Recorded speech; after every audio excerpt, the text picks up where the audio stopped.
week number 3 of the live episode featuring myself and Mr. James Beatley, host of Taking the Bump podcast. Sir, 3 weeks in a row be doing this. Going to continue until we can't do it anymore. Of course. How the hell are you doing? I'm good. Shit ton of stuff going on today, both at my job and in the wrestling world, but I survived it. I got that $1,200 today, so.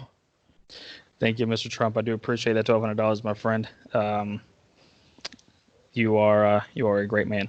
We'll go with that. And with that intro, it just lost any viewers that I ever got. It's okay. If you can't even accept the fact that political is different, you're not going to accept the fact that wrestling is different, and your opinion and your mindset is so small. Anyways, besides that, we're going to be on the curtain. Do appreciate you guys tuning in to week number 3 of our AEW Dynamite post-show review. You mentioned it off the top. Crazy day in your job. It was a crazy day in professional wrestling. I'm not going to dive into it on this show. By now, I'm sure you all have heard what has been going on with the WWE as far as releases are going. Spring cleaning is in session. I started the hashtag Black Wednesday. I didn't really get over, but it pretty much was. It was a crazy, crazy day, and while we wish everybody is staying healthy and staying safe, practicing your social distancing, hopefully we're flattening out this curve. At the same time, we've got a lot going on in the pro wrestling world that a lot of people are losing their jobs as well. So kudos to all those that got released and will be released, I guess, in the future. Good thing is that there's a lot of ponies in the show, as I like to say. Quite a few options they can go to. That's a good thing. Bad thing is they have to start looking for it. And at this moment in juncture, nobody's really doing anything live at the moment besides WWE. So kind of on edge for sure. So our thoughts go out to those people that did unfortunately lose their jobs today. Better days are yet to come. The grass will be greener on the other side. We just got to get through there. So hopefully that turns out well for everybody. But yeah, any quick word on that before we kind of move on and talk about Dynamite tonight?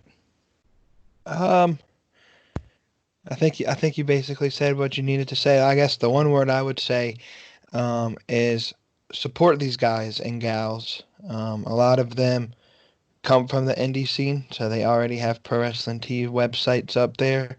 If they have merchandise or something, support them any way you can. Buy a shirt. Do whatever you can, because that might be the only money they get to see for a minute. So it sucks, but Vince, being the businessman he is, the releasing isn't, I guess, in my opinion, I don't want to dive really deep in it. The releasing of talent isn't shocking, because they do it every time after WrestleMania every year. It's just, I guess, the amount of people they released that's kind of shocking. And hopefully whenever this gets fixed, some of them can maybe get hired back. I don't know. But thoughts out to everybody there. And so, yeah, support them any way they can. Absolutely. And if you guys are noticing, this is the third straight week that I've got a different setting on the show. That's not on purpose, I promise you. Sometimes you just got to make shift to where you are. So that's why if you kind of watched the first 2 weeks and then you're looking at this week, you're like, all right, dude, or do you go on the road everywhere? Like, what are you doing? Why is there so many different views we got going on? It's okay. Don't worry, guys. So let's dive into Dynamite, man. Le Champion, Tony Schiavone, back on commentary again. It's always good to see. They definitely had people talking last week, I think, in mostly a positive way. And this week again, hearing Jericho on commentary is always funny. And Tony doing his play-by-play stuff. I think the first couple weeks of him doing the play-by-play, he hadn't done it so long that he kind of was a little rusty. It was a little bit better this week, I think. A little more fluid for sure. So always good. You have to start off at the top, and that was at the top. It's just noticing that we got Le Champion and Tony Schiavone back on the play-by-play. We automatically get right into the first match of the night. Lance Archer, Colt Cabana, first round matchup of the AEW TNT Championship Tournament match. In our AEW group chat, I got both these guys. No matter what, I was going to win. I got points because they both showed up. So good points tonight for myself. Physical, little nice match here. I think this is probably one of the first times AEW has had a commercial break in the first match. Usually they will kind of go through the whole first match, and it's these little small details that sometimes I just pick up. But and I could be totally wrong. Somebody could point out to me, and oh man, they've done this plenty of times. You just are stupid. Do it. Call me out. I don't care. But yeah, it was one of the matches, one of the first matches on Dynamite that has featured a commercial break in the first match. I'm saying first a lot there, but that's basically something I picked up on that because usually they like to run the first 20 minutes or so commercial free. Didn't do that tonight, but that's okay. They didn't mind that. It was a nice little physical match. But my pick, Lance Archer, got the W. 40 the upset of Colt Cabana. I know you're upset about that because I know you chose Colty, but Archer kind of moves on, and we're getting closer and closer to that match that I'm sure a lot of people are wanting to see and may happen with Cody versus Archer, kind of foreshadowing that. Hopefully, that's down the road. But overall thoughts on this first round matchup between Colt and Lance? Man, if I tell you to pick something, do the opposite. I'm 0-2 right now in this bracket. So, yeah, whatever I tell you to do the opposite of, and you'll probably get it right. But no, the match was good. It was hard for them to beat the pre-match videos for both superstars. The Jake the Snake Roberts promo to start the show, second week in a row that's happened. I like those. Jake still has it. I don't know how he does, but he still got it in him, at least on the microphone and the promo department. And then that Colt Cabana promo was great as well. And then before the bell even rung, Archer knocked the fuck out of that one dude. Didn't even I don't know who it was. Yeah, I didn't even get to see who it was. He was on the floor before I even looked up. He was dead before we saw him alive. And then Cabana, I like that this wasn't a squash, that they just didn't have Cabana get his ass kicked and whatnot, because he did get his ass kicked, but he showed fight. And so I think in a way it got Cabana over to a point that, hey, you held your ground against the Murder Hawk. It's not bad that your first loss came against him. Like, nobody expected you to win anyway. And he put his ground. He almost got a couple chances there to get a pinfall and just came up short. I think it was a good match. Good way to start the show. I don't know. It's hard to say how much the crowd would have reacted to the match without a physical crowd being there. It was pretty electric on Twitter, though. Everybody was saying it was a good match. So I think it was a great way to start the show, and AEW usually always has good opening segments. So yeah, absolutely, and that's the biggest thing about it is that it wasn't a squash match like you said. Colt got some offense into there, which was good to see. It wasn't a full, totally squash match, and like you said, I saw people were pretty much enjoying this on Twitter as well, so that was good to see. I tweeted throughout the whole show. Can be trying doing that every Wednesday. It just depends on, of course, all the timing and stuff like that. But yeah, it seemed like everybody pretty much had a positive reaction to this fanboy mark out moment. I had Lance Archer like my tweet. There's gonna be a couple more people that did that as well throughout the show that I marked out too, because still in the fan stage of everything. So it's cool to see those guys like your stuff. Next up, we got the Britt Baker promo. Miss Baker pretty much got her nose crushed in last week by Hikaru Shida. I forgot what she called it. It was a medical term that I don't remember what it was. She broke her nose. Pretty much, yes. And it was a nice little promo that she cut on Shida and trying to be the role model of the women's division, of course. When she had that little needle thing, I thought she was about to shoot something up her nose or in her nose, and I was about to say, okay, you went a little above and beyond what I was expecting. But she didn't, kind of thankfully. Come back from commercial break. Yeah, Cassandra Golden versus Britt Baker. This is Cassandra's second appearance on AEW television. I believe she fought Shida on a Dynamite before. in a good fashion. She did come up short, but she did have a good showing there. This was not a good showing for Miss Cassandra Golden. She pretty much got her ass kicked. Mm-hmm. Britt basically went on a crazy rampage, dominates the match. She kicked Cassandra's head, placed placed the rope between her mouth, kicked her, on the bottom rope, back of the head, gets a 1-2-3. Basically, that was, the resemblance of Yuka Sakazaki that Britt did. I like this side of Britt, a little bit more intense, a little bit more dominating.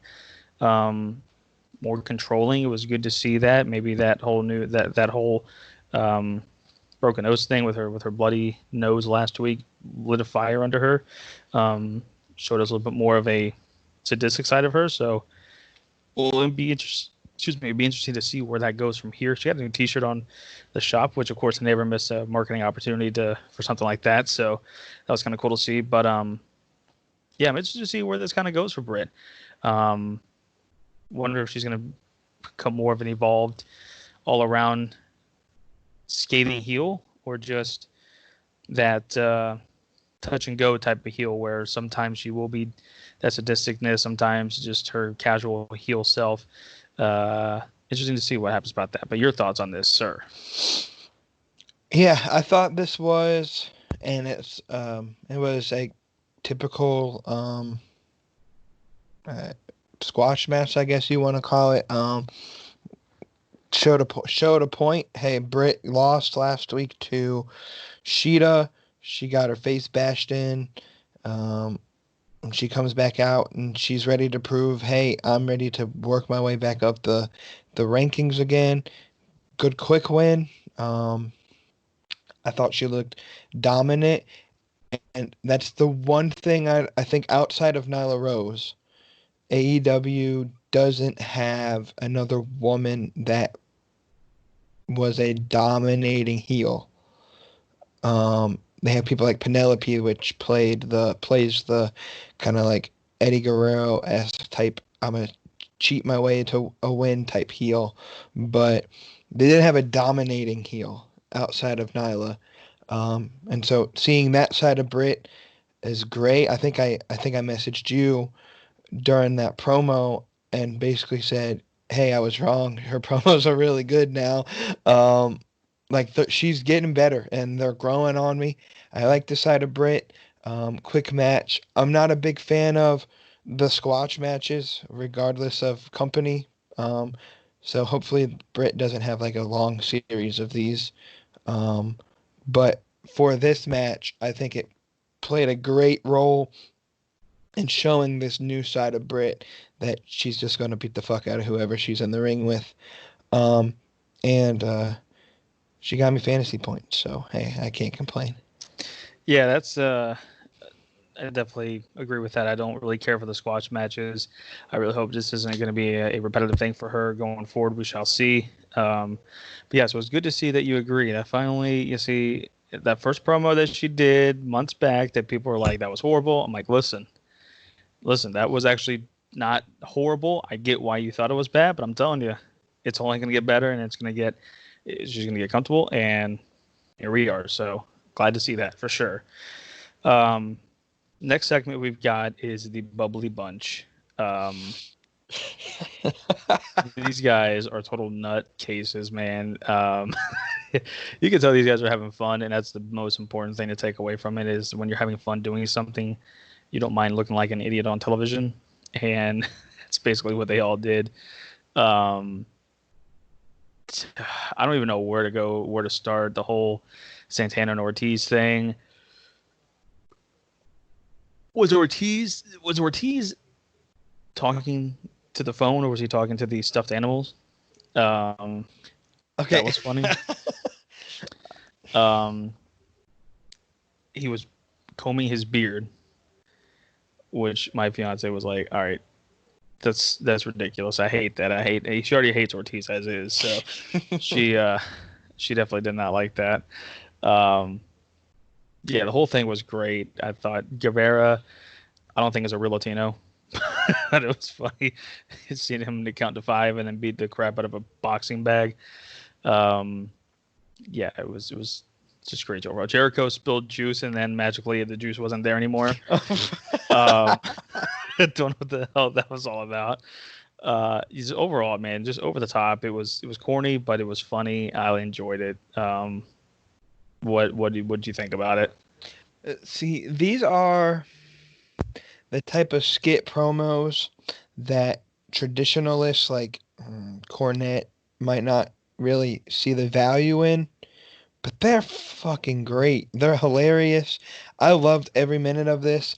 I hope this is kind of a thing even after the quarantine is lifted, because it was fantastic. So I don't know if you saw on Twitter, Hangman, his character, he tweets in character so perfectly. He posted a video kind of like that where he's talking to people about playing Animal Crossing on Nintendo Switch. And he tweets like he's drunk and that he doesn't know what he's doing, and that he's emailing some dude named Jack. Because he said, "Hey Jack, edit this and put it on Dynamite this week." Yeah, he was basically doing the Dynamite intro video with that. I did see that. That was good. And it feels like this was something that, I don't know. It's great. These type of little skit things, especially for the guys who are stuck in quarantine and can't actually like participate in ring activity during the tapings. Just to have them make some sort of appearance on the show in some format to keep them relevant. I like it, and you have to get creative. And this was creative. It was goofy. It was corny. It was kind of dumb, but to the point that where it was hilarious, and you wanted to see what was going on. And yeah, so give me that segment every single week, and yeah. Absolutely. And I mean, that's why I wish that we saw some of these other guys that are either in quarantine or whatever. Guys like the Death Triangle with Pac, Pentagon, and Phoenix. I would like to see, some of them do some promos. They could be vindictive, creepy ones. I don't care what it is. I would like to see more of that if they could do it.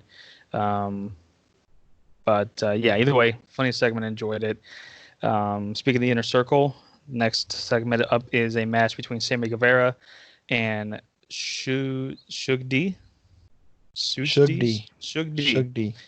Pineapple Pete, Shug D. I don't know what to call him. His real wrestling name in the indie scene is Sugar Dunkerson. So he goes by Shug D. Whatever he is, Jericho had no idea what to call him, and it was funny. Shivani did. No, he you got the nameplate, Shug D, but yet Jericho was calling him Pineapple Pete the whole time. Shivani's going all over the place. That was interesting. Thank God this wasn't a long match. Mm-hmm. At one point, Jericho calls him Suge Knight, which is the guy that killed Biggie and Tupac.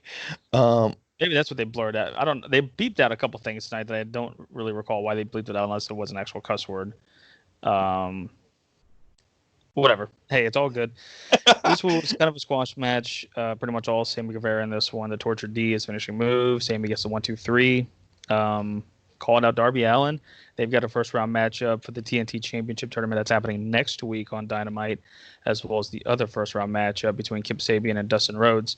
So we're finishing out the first round next week, previewing that. Not trying to do that, but that's what's happening. Called out Darby, who then chases him off, and we kind of set up next week for sure, reuniting that rivalry a little bit, and going to be interesting to see what happens next week on Dynamite. Thoughts on this whole segment as a whole? I enjoyed the match. It was fun. Not a big Sammy fan, you know that. I don't really like him as a character or whatever.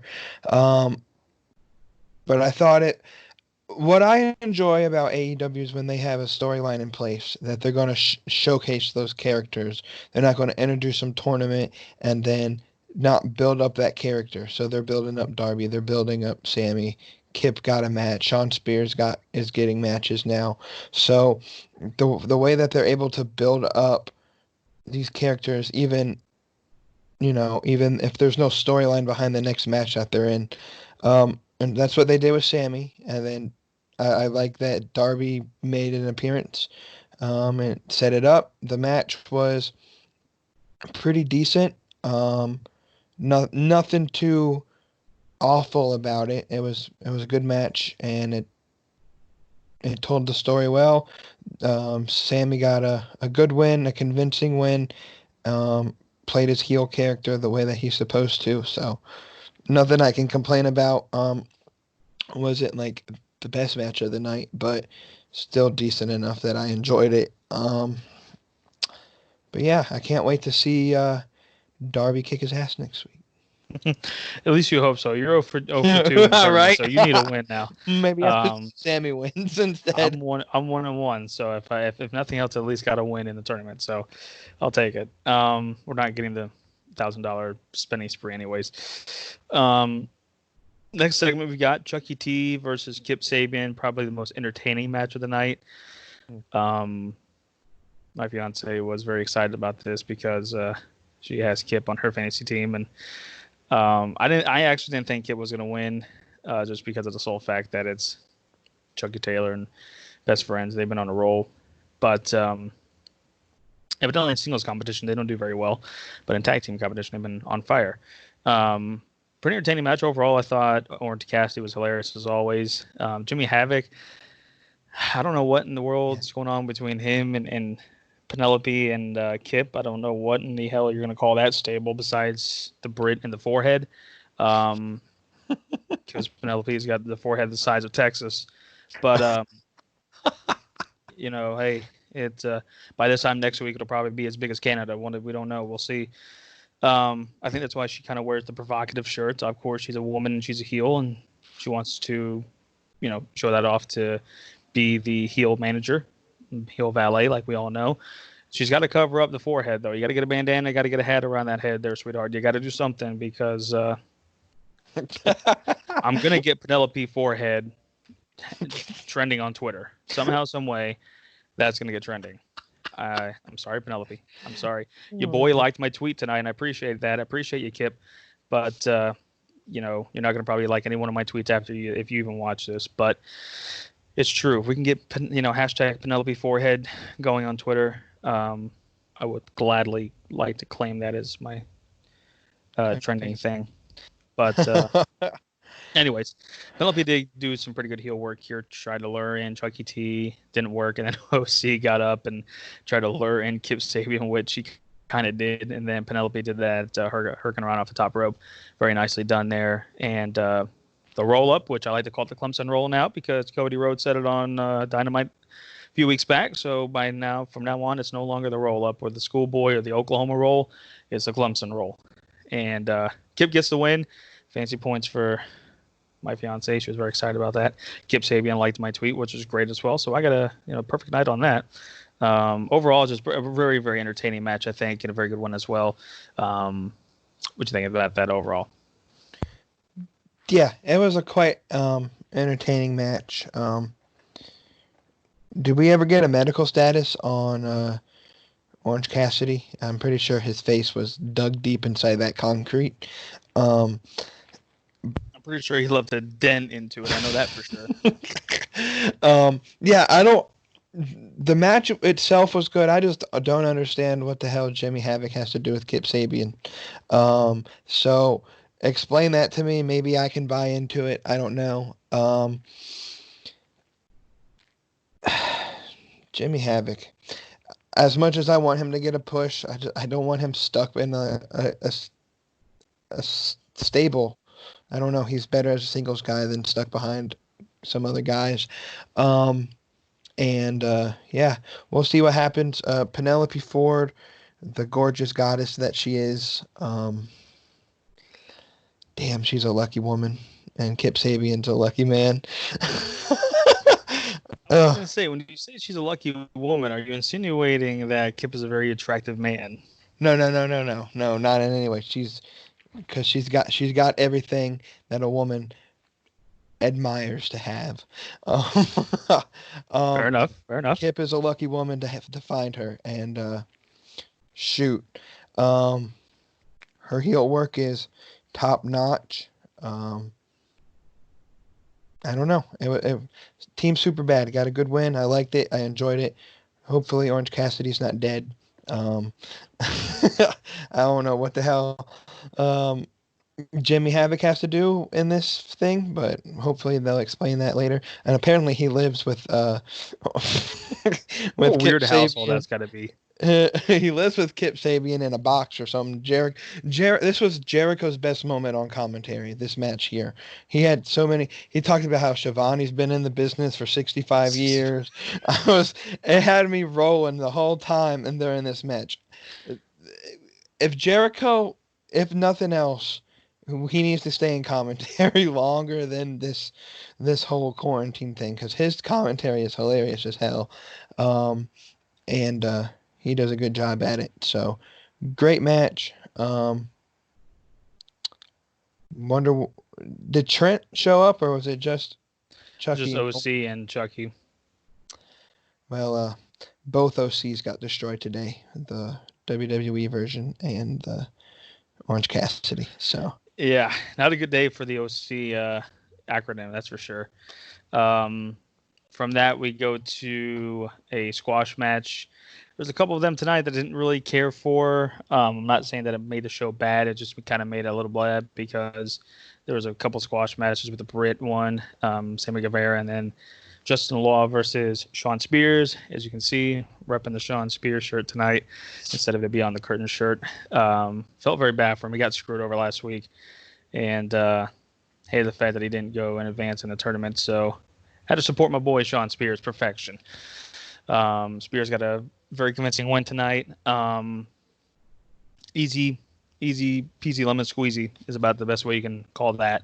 Not much else to say there. Glad that Spears is getting television time. I'm glad that he's winning matches, except for last week, which was pretty crappy, but whatever. He's got that new shirt that he's been rocking on Dynamite. It's going to be on shopaew.com tonight, so be on the lookout for that. But other than that, man, I don't know what else to kind of say about that besides just a quick squash. 1, 2, 3, Addy.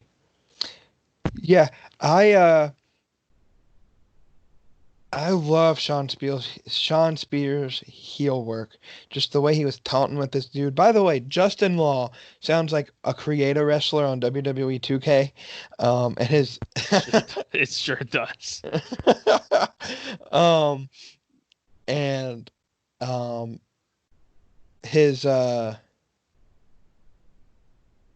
his ring attire looked like a creator wrestler as well. But I like the way he was toying around with him.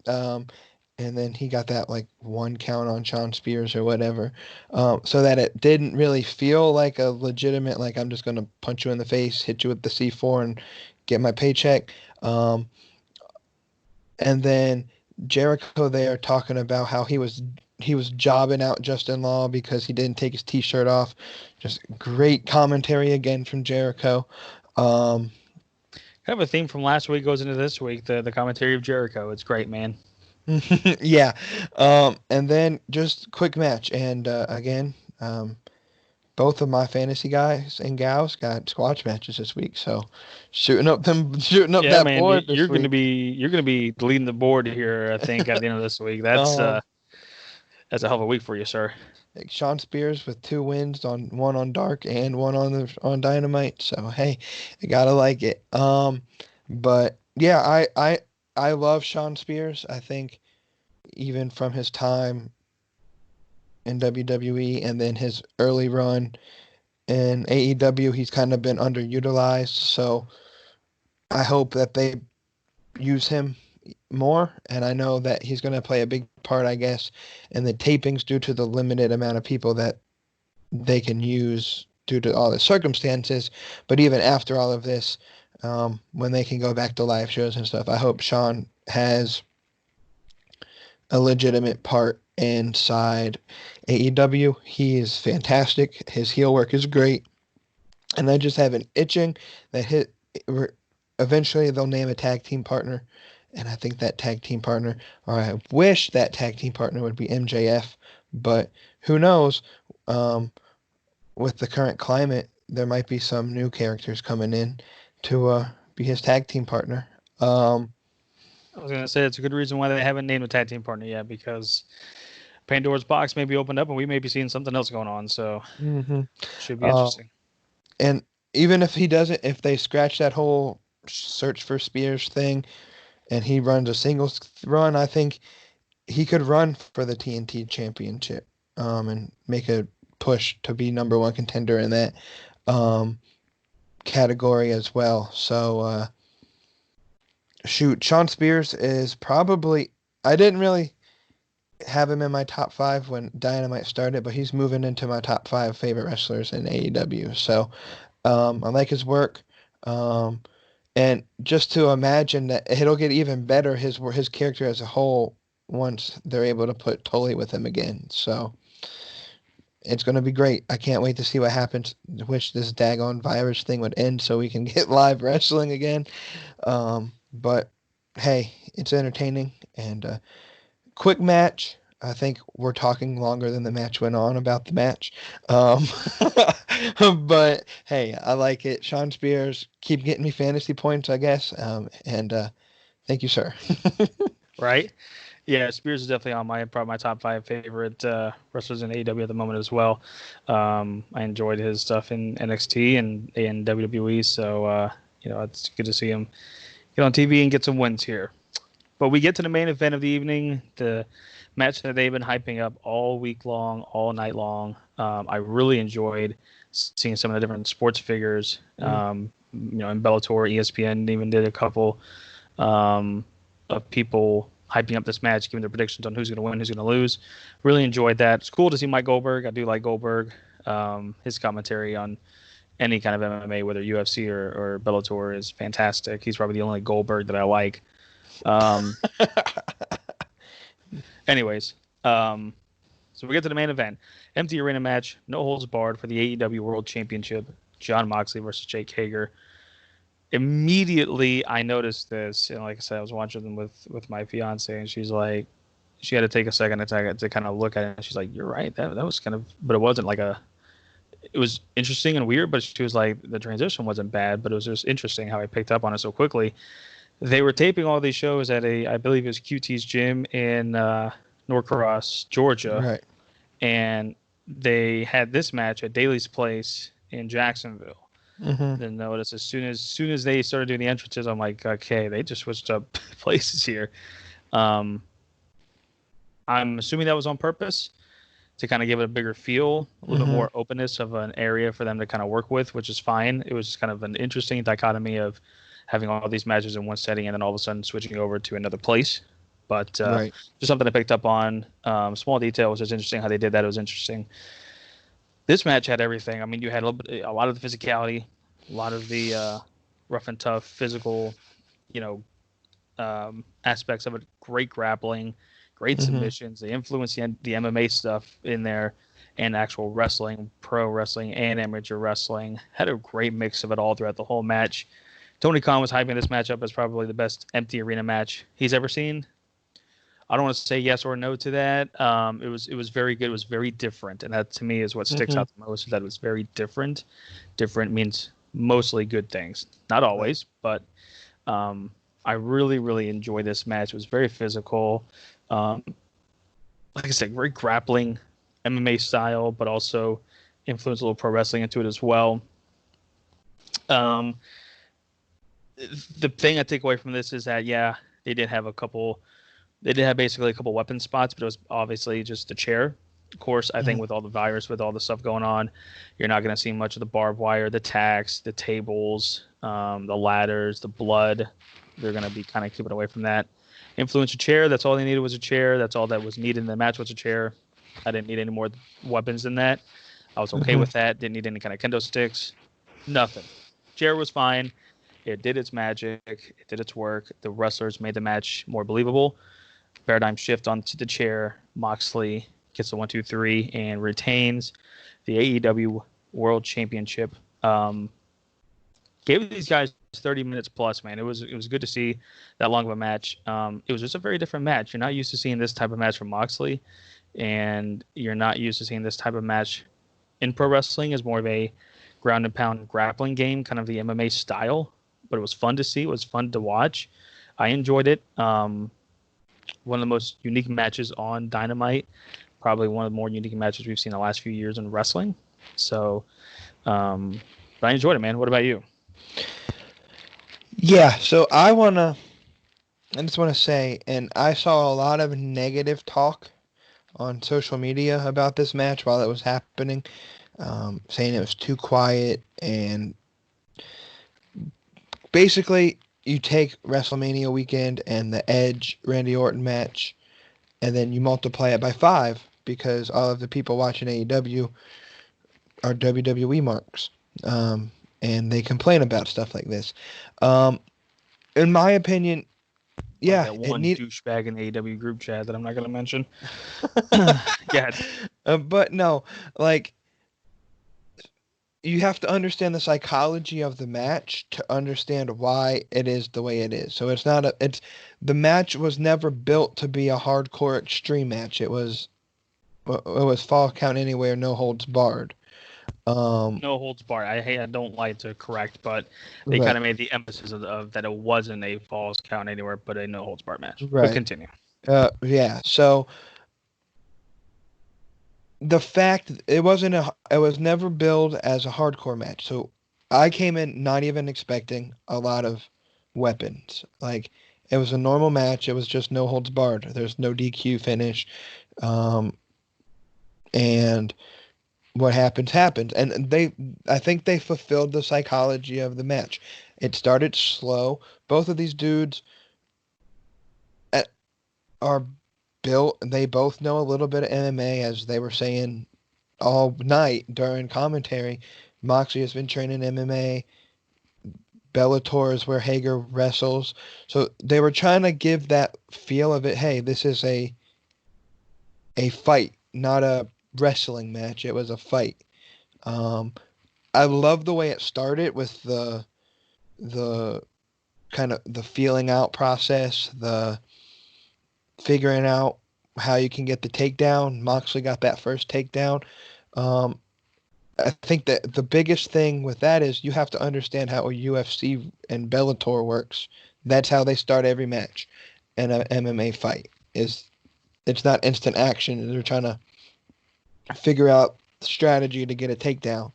Um, and then once it finally did get outside the ring, they didn't do too much. They didn't go too extreme, which I liked, but they went far enough that you're like, is Moxley going to snap his ankle in half? Like, what's going on? Like the figure four through on the ring post.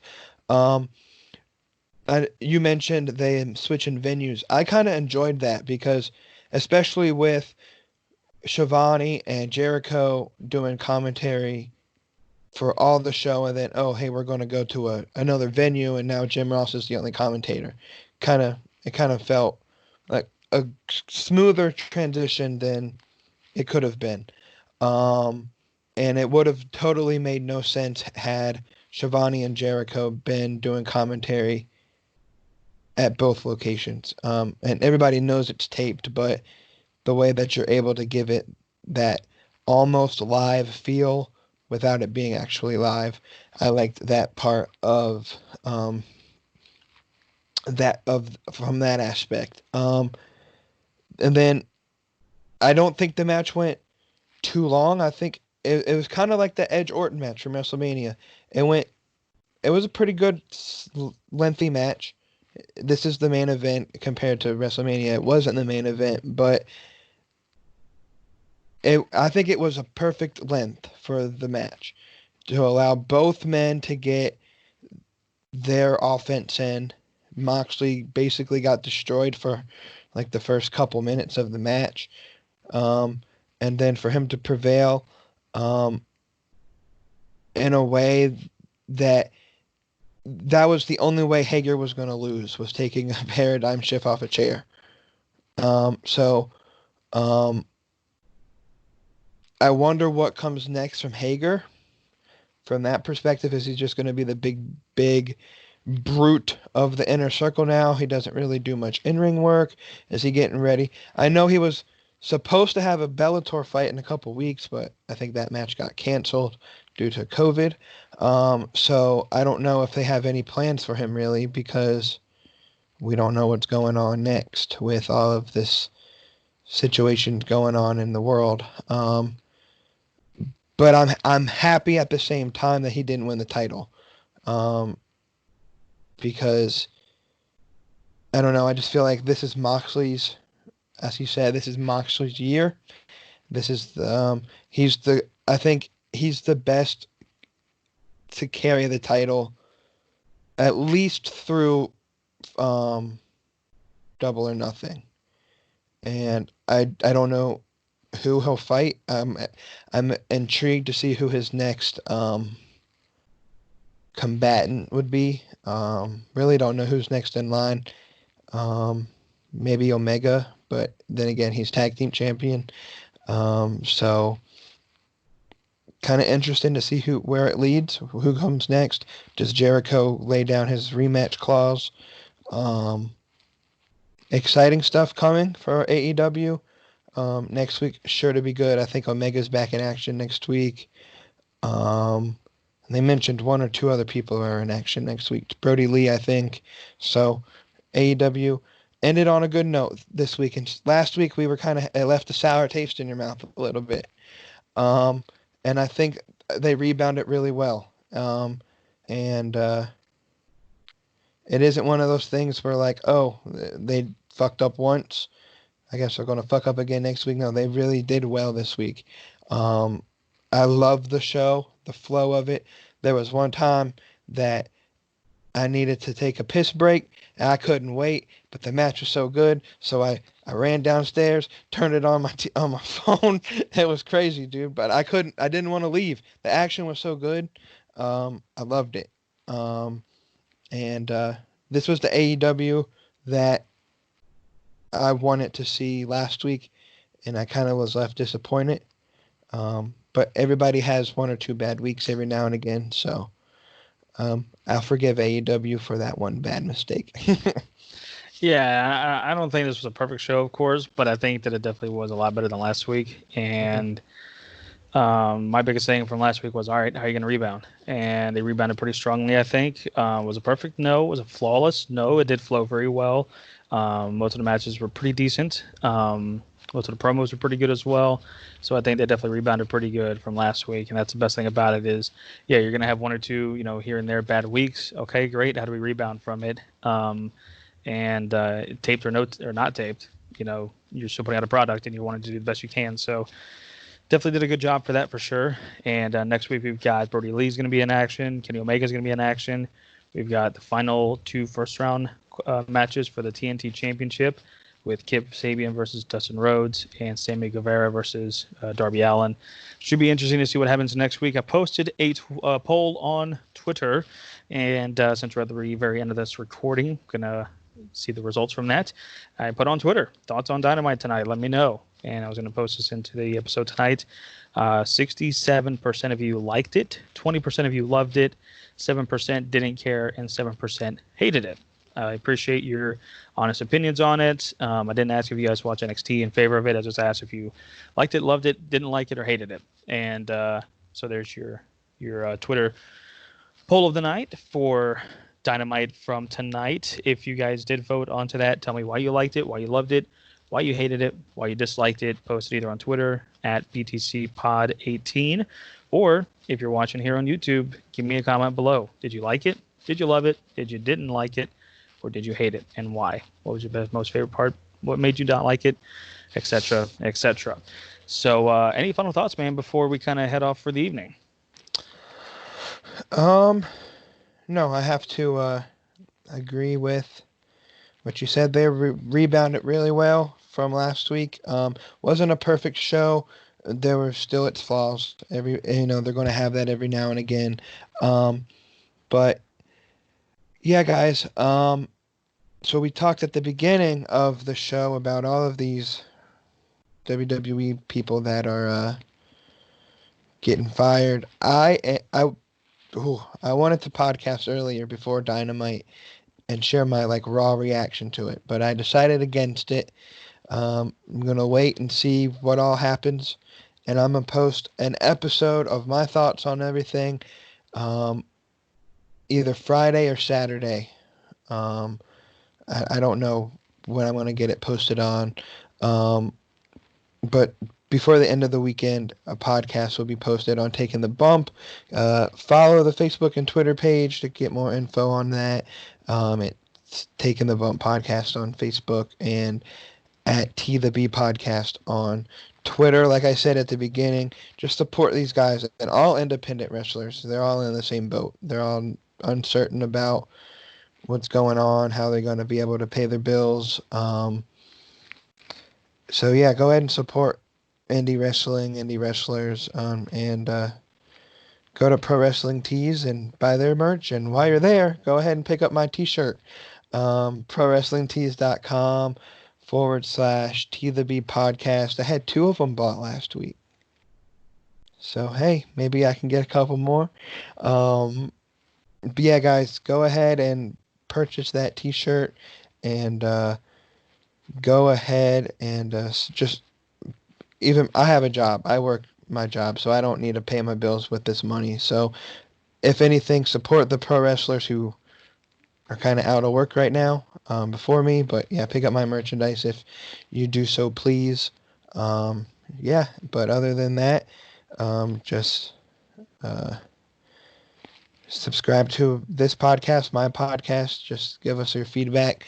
I enjoy doing these every Wednesday night. So let us know what you like, dislike, blah, blah, blah, all of that stuff. You know how it works. Absolutely. Yeah, guys, uncertain times indeed. So support indie wrestlers, support wrestling in general. Be glad that we're getting new product every week, whether it's taped or live. It's still new to us. So be grateful for that in these uncertain times. Of course, you guys can follow me on Facebook at Beyond the Curtain Podcast. You can follow us on Twitter at BTC Pod 18, where you, of course, can catch our Dynamite weekly live chats, as well as post these new episodes every Thursday at noon. Last week, had a little bit of a technical difficulty. Tomorrow, we should be up right at noon on YouTube, so be tuned out for that. Every Thursday, a new episode pops up on YouTube. Every other Monday, there will be a audio recording that you can listen to on Anchor, on Spotify, Stitcher, Pocket Cast, Apple Podcasts, Google Play, wherever you can listen to your favorite podcast platforms at Beyond the Curtain Wrestling Podcast. New episodes every other Monday, so this Monday there will be a new episode. And, of course, our Dynamite reviews every Thursday at noon on YouTube at Beyond the Curtain Wrestling Podcast. So I appreciate you guys tuning in these uncertain times. I hope you guys like it. Follow us, subscribe if you ever feel so kind. Would definitely appreciate that. Give us your feedback because we need that. It's vital. What are we doing right? What are we doing wrong? In these uncertain times, guys, of course, we are getting through this together. So hope you guys stay happy, stay healthy, keep on keeping on. We're going to get through all this together. Appreciate everything you have in life, and appreciate you guys' support through all this. Appreciate my co-host as every Wednesday night for recording, of course, every Thursday uploading. James Beatley at Taking the Bump. Follow him, and, of course, follow us as well. And until next week, guys, we will see you beyond the curtain.